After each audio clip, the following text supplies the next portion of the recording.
আমাদের বক্তব্য খুব পরিষ্কার। বাংলাদেশ 5ই আগস্টের অতীতে ফিরে যাবে না। বাংলাদেশে আওয়ামী লীগ ফিরে আসতে পারবে না। বাংলাদেশে দিল্লির দাসত্ব কায়েম হবে না। বাংলাদেশে কত সাংবাদিক সুশীলরা এদেশের আজাদীর লড়াইকে দিল্লির কাছে বেচে দিতে পারবে না। আপনারা বারবার চেষ্টা করেছেন, হেফাজতের গণহত্যা হয়েছে, 1,64,000 বুলেট মেরেছিলেন, আওয়ামী লীগ ক্ষমতায় থাকতে পারে নাই। বিরোধী দলের 15,000 নেতা কর্মীকে গুম খুন করেছেন, আওয়ামী লীগ ক্ষমতায় থাকতে পারে নাই।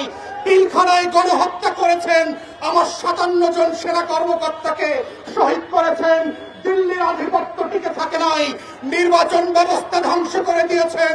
16 বছর ধরে গোলাম গণমাধ্যম দিয়ে বাংলাদেশের আজাদীর বিপক্ষে প্রত্যেক দিন তথ্য সন্ত্রাস করেছেন, আওয়ামী লীগ ক্ষমতায় থাকতে পারে নাই। পরিষ্কার বক্তব্য, বাংলাদেশের মাটির রং বোঝেন নাই, আজাদীর রং চেনেন নাই। ওটা আওয়ামী লীগের পতাকার রং না, ওটা লাল সবুজের রং। ওটার জন্য লক্ষ লক্ষ মানুষ জীবন দেওয়ার জন্য যেমন প্রস্তুত আছে, আগামী দিনেও থাকবে। অর্থাৎ শত্রুরা সাবধান, লক্ষ বুলেট প্রস্তুত রাখতে পারেন। আমরাও লাল সবুজের পতাকা বুকে পেঁচিয়ে দিয়ে বাংলার আনাচে কানাচে আমার স্বাধীনতা আজাদীর লড়াই চালিয়ে যাব।